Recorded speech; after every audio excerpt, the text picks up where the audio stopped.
आप सभी को निर्जला एकादशी की हार्दिक शुभकामनाएं।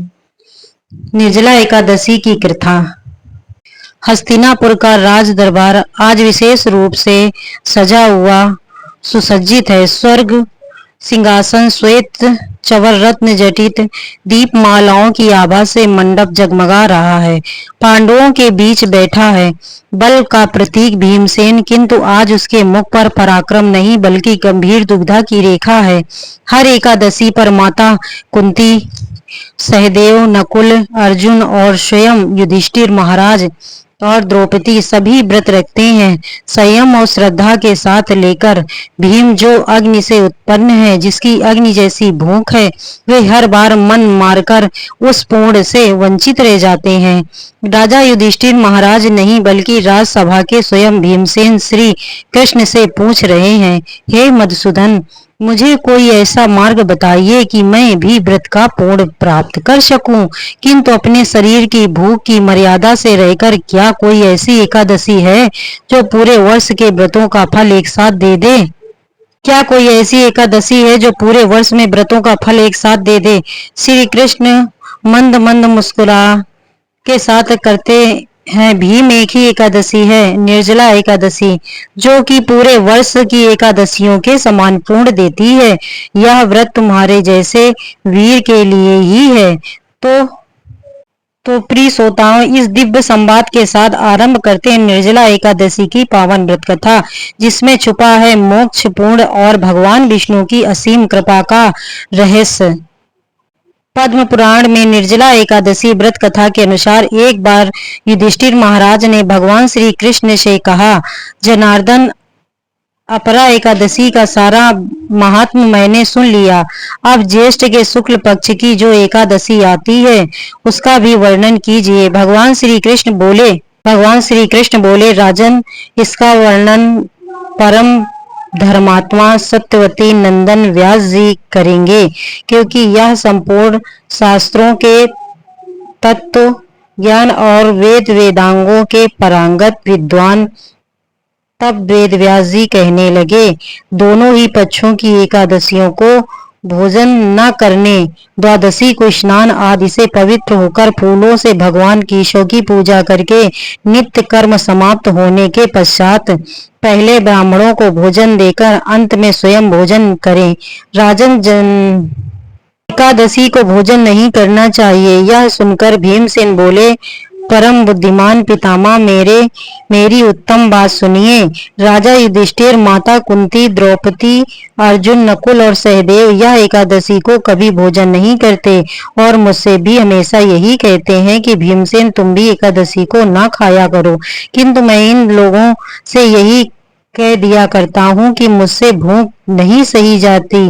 तब भीमसेन की बात सुनकर व्यास जी ने कहा, भीम, अगर तुम्हें स्वर्गलोक की प्राप्ति चाहिए और तुम नरक को दूषित समझते हो तो दोनों पक्षों की एकादशी को भोजन कभी मत करना। तब भीमसेन फिर बोले, महाराज बुद्धिमान पितामह, मैं आपके सामने बिल्कुल सच्ची बात कह रहा हूँ। एक बार भोजन करके भी मुझसे व्रत नहीं किया जा सकता, फिर उपवास करके तो मैं भला रह ही कैसे सकता हूँ। मेरे पेट में व्रत नामक अग्नि सदा प्रज्वलित रहती है, इसलिए जब मैं बहुत अधिक खाता हूँ तभी यह अग्नि शांत होती है। इसलिए महामुनि, मैं वर्ष भर में केवल एक बार ही उपवास कर सकता हूँ, जिससे स्वर्ग की प्राप्ति हो जाए और जिसके करने से मैं कल्याण का भागी हो सकूं। मुनिवर, ऐसा कोई एक व्रत निश्चय करके बताइए, मैं उसका यथोचित रूप से पालन करूंगा। तब व्यास जी ने कहा, भीम, ज्येष्ठ मास से सूर्य वृष राशि पर हो या मिथुन राशि पर शुक्ल पक्ष में जो एकादशी हो उसका यत्न पूर्वक निर्जल व्रत करो। केवल कुल्ला या आचमन करने के लिए मुख में जल डाल सकते हो, उसको छोड़कर और किसी प्रकार का जल विद्वान पुरुष को मुख में नहीं डालना चाहिए, नहीं तो व्रत भंग हो जाता है। एकादशी को सूर्योदय से लेकर दूसरे दिन के सूर्योदय तक मनुष्य जल का त्याग करे तो यह व्रत पूर्ण होता है। इसके बाद द्वादशी को निर्मल प्रभात काल में स्नान करके ब्राह्मणों को विधि पूर्वक जल और स्वर्ग का दान करें। स्वर्ण का दान करने से बहुत ही पूर्ण फल की प्राप्ति होती है। इस प्रकार सब कार्य पूरा करके जितेंद्रीय पुरुष ब्राह्मणों के साथ भोजन करें। वर्ष भर में जितनी एकादशियां होती हैं उन सब का फल निर्जला एकादशी के सेवन से मनुष्य प्राप्त कर लेता है और इसमें बिल्कुल भी संदेह नहीं है।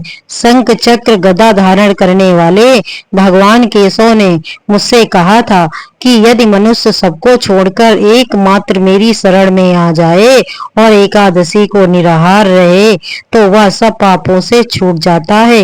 एकादशी व्रत करने वाले पुरुष के पास विशाल काय, विकराल आकृति और काले रंग वाले दंड पासधारी भयंकर यमदूत नहीं आते। अंत काल में पीताम्बरधारी सौम्य स्वभाव वाले, हाथ में सुदर्शन धारण करने वाले और मन के समान वेशधारी विष्णु दूत आकर इस वैष्णव पुरुष को भगवान विष्णु के धाम में ले जाते हैं। भीम, अतः निर्जला एकादशी को पूर्ण यत्न करके उपवास करना चाहिए। तुम भी सब पापों की शांति के लिए यत्न पूर्वक उपवास और श्री हरि का पूजन करो। स्त्री हो या पुरुष आदि उसने मेरु पर्वत के बराबर भी महान पाप किए हों तो एकादशी के प्रभाव से भस्म हो जाते हैं। जो मनुष्य दिन जल के नियम का पालन करता है उस पुण्य का भागी होता है। उसे एक एक पहर में कोटि कोटि स्वर्ण मुद्रावान करने का फल प्राप्त होता है। सुना गया है मनुष्य निर्जला एकादशी के दिन स्नान, दान, जप, होम आदि जो कुछ भी करता है वह सब अक्षय होता है। यह भगवान श्री कृष्ण का कथन है। निर्जला एकादशी को विधि पूर्वक उत्तम रीति से उपवास करके मनुष्य वैष्णव पद को प्राप्त कर लेता है। जो मनुष्य एकादशी के दिन अन्न खाता है वह पाप भोजन करता है। इस श्लोक में वह चंडाल के समान है और मरने पर दुर्गति को प्राप्त होता है। जो ज्येष्ठ के शुक्ल पक्ष में एकादशी को उपवास करके दान देंगे वे परम पद को प्राप्त होंगे। जिन्होंने एकादशी को उपवास किया है वे ब्रह्म हत्या, शराबी, चोर या फिर गुरुद्रोही होने पर भी सभी पापों से मुक्त हो जाते हैं। कुंती नंदन, निर्जला एकादशी के दिन श्रद्धालु स्त्री पुरुषों के लिए जो विशेष दान और कर्तव्य बताए गए हैं उन्हें भी सुनो। उस दिन जल में शयन करने वाले भगवान विष्णु का पूजन और जल में धेनु का दान करना चाहिए। उसका प्रत्यक्ष धेनु या घृतमय धेनु का दान उचित है। पर्याप्त दक्षिणा और भांति भांति के मिष्ठानों द्वारा यत्न पूर्वक ब्राह्मणों को संतुष्ट करना चाहिए। ऐसा करने से ब्राह्मण अवश्य संतुष्ट होते हैं और उनके संतुष्ट होने पर श्री हरि मोक्ष प्रदान करते हैं। जिन्होंने साम दाम और दान में प्रवृत्त हो श्री हरि की पूजा और रात्रि में जागरण करते हुए इस निर्जला एकादशी का व्रत किया उन्होंने अपने साथ ही अपनी बीती हुई 100 पीढ़ियों को और आने वाली 100 पीढ़ियों को भगवान वासुदेव के परम धाम में पहुंचा दिया। अन्न, वस्त्र तथा गावों, जलम, संयम, शुभ कमंडलु तथा छत्रम दातव्य निर्जला दिने तथा निर्जला एकादशी के दिन अन्न, वस्त्र, गौ, जल, शय्या, सुंदर आसन, कमंडल और छाता दान करने चाहिए। जो ज्येष्ठ और सुपात्र ब्राह्मण को जूता दान करता है वो सोने के विमान पर बैठकर स्वर्गलोक में प्रतिष्ठित होता है। जो इस एकादशी की महिमा की भक्ति पूर्वक सुनता है तथा जो भक्ति पूर्वक उसका वर्णन करता है वे दोनों स्वर्गलोक जाते हैं। चतुर्दशी युक्त अमावस्या को सूर्य ग्रहण के समय श्राद्ध करके मनुष्य जिस फल को प्राप्त करता है वही इसके श्रवण से भी प्राप्त होता है।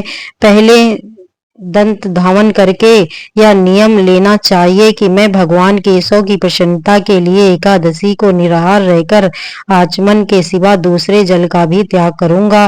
द्वादशी को देवेश्वर भगवान विष्णु की पूजा करनी चाहिए। गंध, धूप, पुष्प और सुंदर वस्त्र से विधि पूर्वक पूजन करके जल का घड़ा संकल्प करते हुए निम्न मंत्र का उच्चारण करे। देव ऋषिकेश संसारा वर्ण अर्थात संसार सागर से तारने वाले देव ऋषि, इस जल के घड़े का दान करने से आप मुझे परम गति की प्राप्ति कराएं। व्यास जी कहते हैं, भीमसेन, ज्येष्ठ मास में शुक्ल पक्ष की जो शुभ एकादशी होती है उसका निर्जल व्रत करना चाहिए तथा उस दिन श्रेष्ठ ब्राह्मणों को शक्कर के साथ जल के घड़े दान करने चाहिए। ऐसा करने से मनुष्य भगवान विष्णु के समीप पहुंचकर आनंद का अनुभव करता है। इसके पश्चात द्वादशी को ब्राह्मण भोजन कराने के बाद स्वयं भोजन करें। जो इस प्रकार पूर्ण रूप से पाप नाशनी एकादशी का व्रत करता है वह सब पापों से मुक्त होकर अनामय पद को प्राप्त होता है। ऐसे व्यक्ति को मोक्ष की प्राप्ति हो जाती है। जैसे ही श्री कृष्ण ने कथा समाप्त की, हस्तिनापुर का राज दरबार एक बार फिर दिव्य ऊर्जा से भर गया और श्री कृष्ण के मुख से निकली हर बात जैसे भीमसेन के मन में भर हर लेती है। वे हाथ जोड़कर श्री कृष्ण को प्रणाम करते हैं। हे केशव, आपने मुझे वह अमूल्य उपाय बताया जो मुझे ऐसे परिवार के व्रत सदृश पूर्ण को ओर ले जाएगा। आज मैं भी व्रत के पवित्र पथ पर अग्रसर हो पाया। श्री कृष्ण ने भीम के कंधे पर हाथ रखकर कहा, हे भीम, यह व्रत केवल तप नहीं है, श्रद्धा है और तुम्हारे जैसे भक्तों के लिए ही है जो भीतर से सच्चे हैं। इस प्रकार कथा से हमें न केवल व्रत का महत्व ज्ञात होता है बल्कि यह भी समझ में आता है कि श्रद्धा से किया गया एक व्रत भी वर्ष भर की तपस्या का फल दे सकता है, अगर वह पूर्ण निष्ठा, संयम और भक्ति के साथ किया गया हो। तो आइए हम सब भी इस निर्जला एकादशी का केवल जल त्याग ही नहीं, इंद्रिय संयम, सेवा और भगवत स्मरण का व्रत लेकर भगवान विष्णु की कृपा पाने के अधिकारी बने। भगवान विष्णु आप सभी को व्रत का पूर्ण संयम की शक्ति और भक्ति की स्थिति प्रदान करें। हमारे सनातन धर्म में प्रत्येक व्रत की सफलता और सिद्धि के पीछे देवी देवताओं की अदृश्य कृपा होती है। एकादशी व्रत जितना महान है उतना ही महत्वपूर्ण है। इस व्रत की द्वारपाल देवी गारस माता की कृपा प्राप्त करना कहा गया है कि जब तक गारस माता प्रसन्न न हो तब तक एकादशी का फल पूर्ण रूपेण नहीं मिलता है। इसीलिए हर एकादशी व्रत कथा के साथ ग्यारस माता की कथा का श्रवण भी अनिवार्य है। अब हम सब भक्ति भाव से पहले ग्यारस माता का स्मरण करें, उसकी कथा सुने। ग्यारस माता की कथा। ग्यारस माता से प्रार्थना करें कि हमें हमारे द्वार रखे गए व्रत को स्वीकार कर भगवान विष्णु के चरणों तक पहुँचाए। एक बार देवर्षि नारद जी वैकुंठ लोक को गए। वहां उन्होंने भगवान श्री लक्ष्मी नारायण जी को प्रणाम किया। फिर नारद जी ने श्री हरि से कहा, प्रभु, अब धरती पर आपका प्रभाव कम हो रहा है। धर्म पर चलने वालों को कोई अच्छा फल नहीं मिल रहा। जो पाप कर रहे हैं उनका भला हो रहा है। तब श्री हरि कहने लगे, ऐसा नहीं है देवर्षि, जो भी हो रहा है सब नियत के कारण हो रहा है।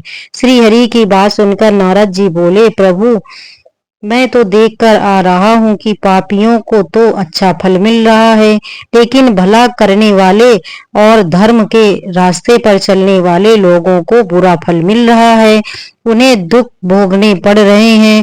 भगवान ने कहा, देवर्षि, कोई ऐसी घटना बताओ जिससे तुम्हें यह लग रहा हो। नारद जी कहने लगे, प्रभु, अभी अभी मैं एक जंगल में आ रहा हूँ।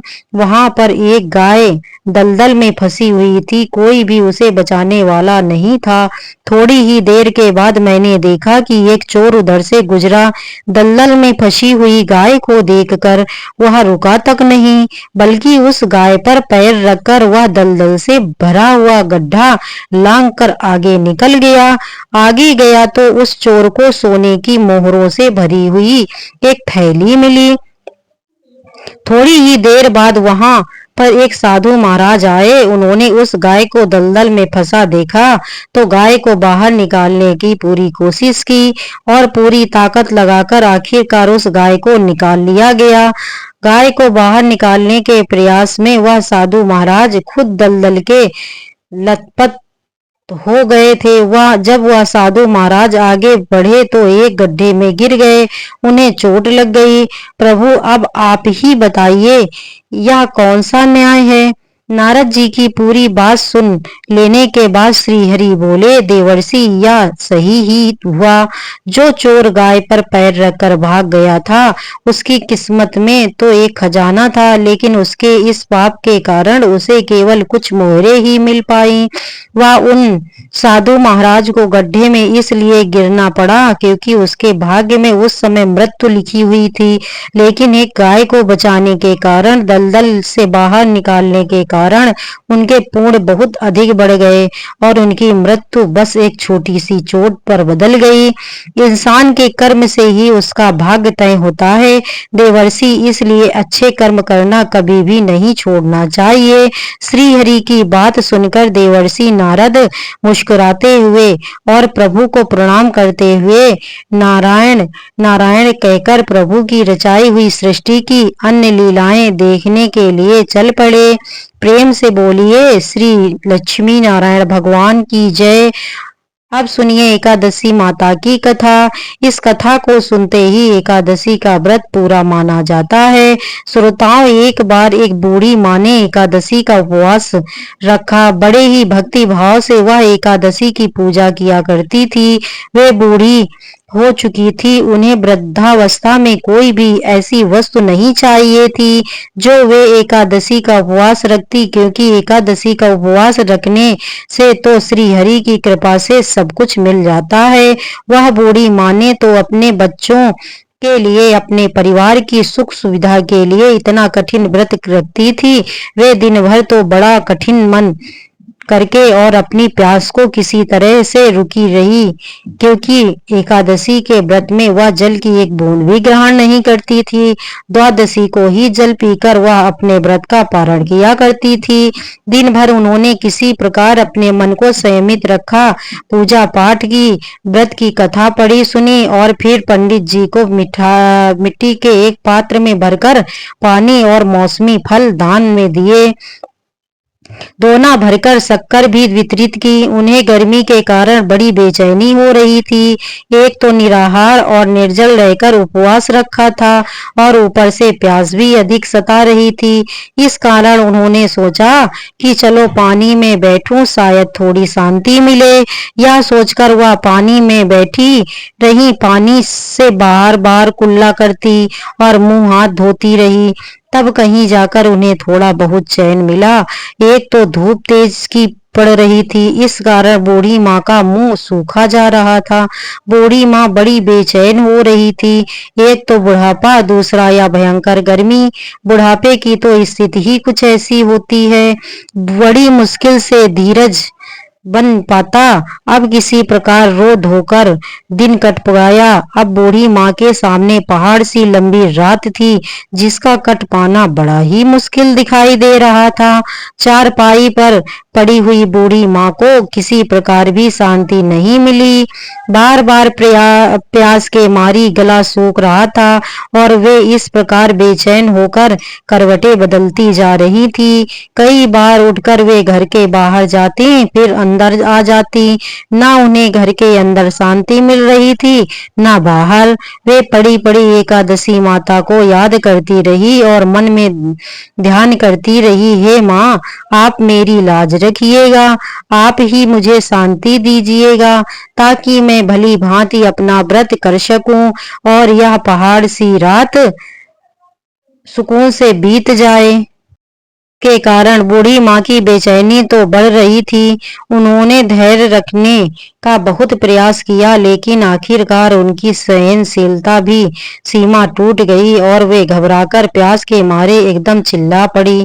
बचाओ बचाओ। बूढ़ी माँ का चिल्लाना सुनकर उनके परिवार के सभी सदस्य उनके आसपास इकट्ठा हो गए और बूढ़ी माँ की चारपाई के पास पहुंच गए। सब बोले, अम्मा जी, क्या हुआ? आपको क्या चिल्ला रही हो? आप जब आपके व्रत नहीं रखा जाता तो इस बुढ़ापे में इतना कठिन व्रत क्यों रख रही हैं? अम्मा जी, अगर शरीर में ताकत है तभी तो भक्ति हो पाएगी।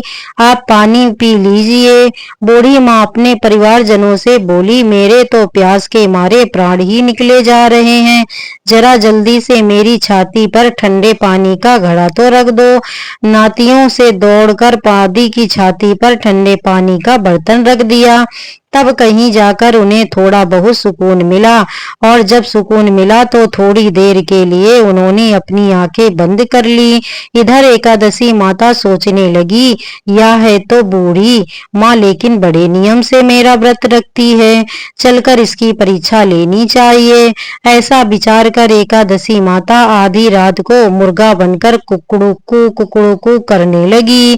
मुर्गी की टेरर सुनकर बूढ़ी माँ जल्दी से उठी और बाहर जाकर आसमान की ओर निहारा, लेकिन आसमान में तो कहीं भी उन्हें सुबह का तारा दिखाई ही नहीं दिया।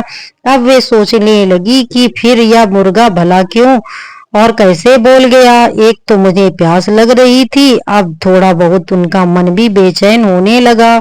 आखिरकार उन्होंने यह दृढ़ निश्चय किया कि अब तो मैं इस व्रत को पूरा करके ही छोड़ूंगी, फिर चाहे व्रत पूरा होने तक मेरे प्राण ही क्यों ना निकल जाएं। मन में ऐसा पक्का निश्चय कर वह वापस चारपाई पर आकर लेट गई। थोड़ी ही देर के बाद एकादशी माता ने उनकी फिर से परीक्षा लेनी चाहिए, तो वह एक छोटी सी कन्या का रूप झरकर गिलास में मीठा पानी लेकर उनके सिराने खड़ी हो गई और जोर से बोली, दादी जी सवेरा हो गया है, आप हाथ मुंह धोकर शरबत पी लीजिए। पहले तो शरबत का भरा हुआ गिलास देखकर बूढ़ी माँ का मन ललचाने लगा। प्यास के मारे गला जो सूख रहा था, किंतु अचानक उन्हें याद आया कि उनका तो एकादशी का उपवास है। फिर उन्होंने सोचा कि अभी तो वे किसी भी तरह से यह शरबत नहीं पी सकती, और फिर वे चुपचाप वापस अपनी चारपाई पर लेट गई। जैसे ही उनकी आंख लगी तभी उन्हें एहसास हुआ कि मानो किसी ने उन्हें पानी से भरे हुए कुएं में पटक दिया है। वे बहुत देर तक उस कुएं में हाथ पांव चलाती रहीं, लेकिन इस बीच उन्होंने अपने मुंह में पानी की एक बूंद भी नहीं जाने दी, क्योंकि उनका एकादशी का उपवास जो था, और वे पक्के निश्चय के साथ अपना व्रत पालन करती रही। थोड़ी देर में उन्हें ऐसा लगा मानो सामने आग जल रही हो। आग के कारण बड़ी भारी गर्मी लगने लगी। प्यास के मारे उनके प्राण निकलने लगे, लेकिन इतना सब होने के बाद भी बूढ़ी माँ ने पानी की एक बूंद भी नहीं पी। वे तो बस चारपाई पर बैठी बैठी एकादशी माता का ध्यान करती रही। अब सवेरा होने में बस कुछ ही समय है, यह सोचकर वे बड़ी तसल्ली के साथ इधर उधर घूमने लगी। एकादशी माता अब तक यह बात अच्छी तरह से समझ गई कि इस बूढ़ी माँ को किसी भी प्रकार से अपने व्रत में नहीं टाला जा सकता। वे उसके सत व्रत को भली भांति समझ गई थी। अब सवेरा हो गया तो बूढ़ी माँ ने स्नान किया, भगवान श्री हरि का पूजन किया, फिर एकादशी माता की कथा सुनी, ब्राह्मणों को दक्षिणा देकर भोजन कराया, तब कहीं जाकर उन्होंने जल ग्रहण किया। कन्याओं को भोजन कराने के बाद बूढ़ी माँ ने फिर स्वयं भोजन किया, और उस श्रेष्ठ व्रत के प्रभाव से बूढ़ी अम्मा की आयु में वृद्धि हो गई, उनकी आयु बढ़ गई, उनका घर परिवार हरा भरा हो गया। अब उनके घर में किसी भी चीज का कोई अभाव नहीं रहा। उनका घर हर प्रकार के सुख साधनों से भर गया। नाती नातिन से उनका घर भर गया, और उसी दिन से 12 महीने की एकादशी का व्रत करने लगी। एकादशी माता के व्रत के पूर्ण प्रताप से इस संसार में हर प्रकार के सुख भोग कर वह बूढ़ी माँ अंत में भगवान श्री हरि के धाम को चली गई। ऐसा जैसे एकादशी माता ने उस बूढ़ी माँ को और उनके परिवार को हरा भरा किया, वैसे ही हे एकादशी माता हम सभी की मनोकामनाएं पूर्ण कीजिए। बोलिए प्रेम से श्री लक्ष्मी नारायण भगवान की जय। हम सब मिलकर भगवान विष्णु और ग्यारस माता से क्षमा याचना करें। हे श्री हरि विष्णु, हे ग्यारस माता, अगर व्रत पालन में, कथा श्रवण में मुझसे जाने अनजाने कोई त्रुटि हुई हो, मन वचन या कर्म से कोई भूल हुई हो, तो कृपा करके अपने करुणा सागर हृदय से उसे क्षमा करें। अगर विधिवत नियमों का पालन ना हो सके, अगर जप ध्यान पूजा कथा में कोई गलती रह जाए, तो हे प्रभु हमें क्षमा करें और हमें पुनः अवसर दें कि अगली बार और अधिक शुद्धता और निष्ठा के साथ मैं सेवा कर सकूं। हे नारायण, हे लक्ष्मीपति, हे करुणा निधान, आपकी कृपा के बिना यह जीवन अधूरा है। हमारे दोषों को हर कर अपने चरणों में स्थान दे। हे ग्यारस माता, आप व्रतों की दात्री देवी हैं, हमें सच्चे मन से व्रत पालन की शक्ति दें और हम सभी की मनोकामनाओं को पूर्ण करें। सभी प्रेम से बोलिए ग्यारस माता की जय।